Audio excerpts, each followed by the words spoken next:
now joined by head coach Phil Neville. Afternoon, guys. I think it was a real strange game, really. I think I knew after Wednesday night there was that fear that there was going to be a emotional drop off. Yesterday in training, the day before in training, I didn't see it, and I suppose we'll never know. But the first two goals were disastrous for us in terms of the start we had to the game, which then I suppose killed the atmosphere in the stadium and in the team. And the one thing I've said to him in there then is that I'm incredibly proud that the goal that we scored in the second half got us into sixth position.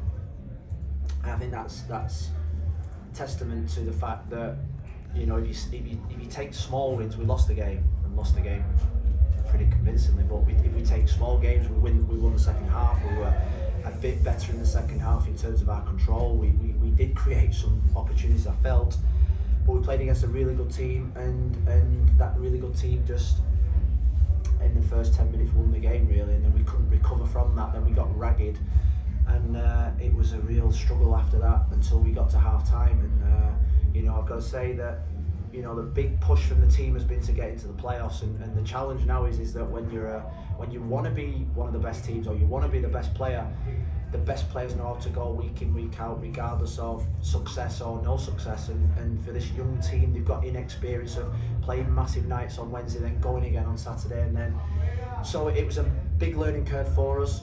But what I've said to him in there, then we've just got to be super proud of the sixth place position.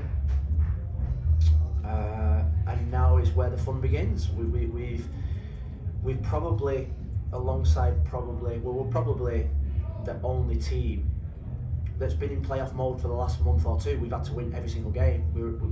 So when we're approaching the next game, it's not as if we're going to playoff mode now. It feels as if we've been playoff mode for the last 6 weeks. So it's something that we should be used to, looking forward to, excited about, and we're going to go and play another good team. I'm looking forward to it. If you have a question, raise your hand. We'll start with Michelle Kaufman. Phil, you said you didn't really detect any letdown in the training. How surprised were you then? What, from your vantage point, what happened on those first two goals? I mean, they were both just individual mistakes. Yeah. Individual mistakes. The third one was an individual mistake. I think when I said to him at half time, forget tactics and systems and diamonds and 3-5-2s, but if you can't defend 1v1, if you make individual mistakes, if you let people just waltz past you, it doesn't matter what system. You can have 14 players on the pitch and you're still going to concede goals. So that's something that really disappointed me. And I told the back four before the game that we had to defend well to win the game. And tonight was probably our poorest. You think back to Cincinnati. You know, Cincinnati was probably equal to that in terms of individual mistakes by our defenders. So I think Cincinnati was in July, maybe was it August, July. Then they've defended well since then. So I hope it's another 2 months, 3 months before we have another repeat of that. So there was parts of our play in the first half I thought was really good in terms of our possession, but it was just every time they found space, they looked dangerous, and it killed our momentum. We'll go to Jose. Thank you. Phil, I wanted to ask you about Robert Taylor. In the first half, we saw him, at least I saw him, go through the middle a little bit more and ask for the ball. What were you expecting from him this afternoon? And second quick question on Higuain, how is he doing after the elbow? Was it something just to prevent something? Yeah, well, Bryce was unlucky not to start, but he cramped up incredibly the other night, and I think our experience of players that have played 2 games in a short space of time and then cramp up with 20 minutes to go, but go through it and then are exhausted after the game, they're a massive injury risk, and we can't afford an hamstring at this moment in time. So Robert was ready to play in the 10. I think he did okay in it.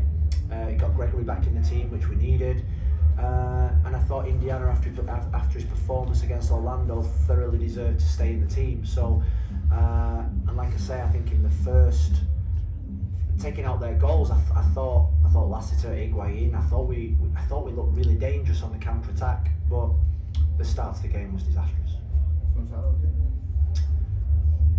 Well, I suppose he has to be, because he's our only fit centre forward in the club. So I think he's There's no way we're going to keep that guy out of the next game. Even if it's with 1 out. I was just wondering, Phil, if you have any initial thoughts on the matchup against New York City FC away from home. I know it's a quick turnaround to think from this game to the next, but any initial thoughts on New York City FC away? Yeah, I think the first thing first, we'd like to know when we're playing. It's incredible we don't know when we're playing, what time kickoff is, how we can plan our week. If it's Saturday, Sunday or Monday, it just changed the week, so we're waiting. We're waiting to be told when we're playing, which I think is absolutely ridiculous. But anyway, I'm playing against a manager that's a real close friend and who's done an absolutely outstanding job against a really good team. They beat us, we beat them this year. I think the game's going to be at Red Bulls Arena. So the pitch is going to be really nice to play football on. So we're really looking forward to it. I think they're a team that's come back into form after there was 5 or 6 games when they didn't seem to be getting the right results when Castellanos left. But I think they've got their mojo back now a little bit. I don't know how they've gone on today. Have they won today? They won away, so that shows how good a team that they are. We'll go to Andres Cordero, Scott. Hi, Coach. Went back to like April 9th, the best home record in the Eastern Conference. I think in the entire MLS, only LAFC were better. So early goals will zap the crowd out of it. But how much of these fans in this crowd, like how has that gotten to you guys getting 10 wins at home, one of the best home records in Major League Soccer? I mean, compared to last year, we couldn't win a game at home last year. It seemed like the games were too big for the guys last year. It seemed like there was too much pressure. And I have felt since I've come into Miami as if that every game at home is a playoff type game. There's a buzz in the air in this part of America. I think they've got high demands. They only want to see winners. You see the reaction today when we were 2-3-0 down. They're not happy because this town's used to people that win and they want to see winners. I think they've enjoyed watching us win this year, but we've only won because of their support, and they've been absolutely sensational. The buzz, the support, the messages that we get.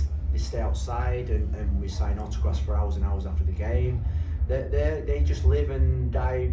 They just live and die for this football club. They are the foundation heart of this club with 100%. When you take any DP, any manager away from this club will always be strong because of those supporters. And we're so lucky. I say to the players all the time, is that you do not know how lucky that you've got it to play for a set of supporters like that, because you go to other clubs and they don't have a following like we have, and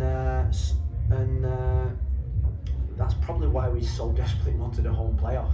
One, because of our form, but two, to give our supporters something really, really special. Unfortunately, it's not. Still possible. Yeah. Second round. Thanks, Rafa. Congratulations, Coach, for getting into playoffs, first of all. Okay, let's talk about the totality of your season and where you were a year ago versus where you are now. How delighted are you in terms of the progression of the program, where it is now versus what you had to deal with a year ago? Because you already said some of it already with the home situation, but you have to try to evaluate it for the most part for the entire year going forward. Yeah, we I suppose the start of the season was something that we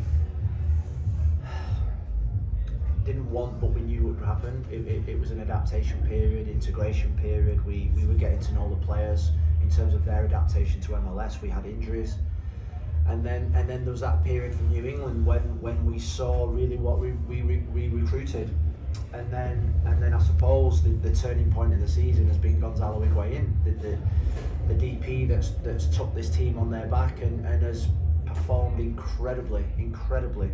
And is probably the reason that we're in 6th position.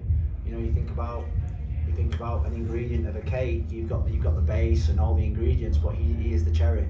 He's the cherry, and we've had some outstanding performances from a lot of players, consistency from a lot of players.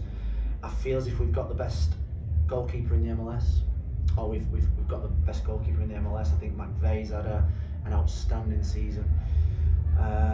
Campana is going to be a star. Gonzalo has been a star. Lassiter, I think, has been so good. Mota, Gregory, the list goes on. And players have had their first season in MLS and actually grown into it, loved it, been consistent. But I suppose it's the sum of the parts that's more important to us. We built a football team, not just a team of individuals. And there are probably teams in this league that's got better individuals than us, but they haven't got a better team in terms of the spirit. These guys love being with each other. They love coming to work every morning. And me, Jason, Mark, Brett, Seba, we love coaching this group. And I feel, even after today, I feel as if there's so much growth. I'm never satisfied, because I think those young players that I mentioned have still got so much more to give and so much more development, and so much, their ceiling is so high, and we've just got to keep pushing them. Thank you, Coach.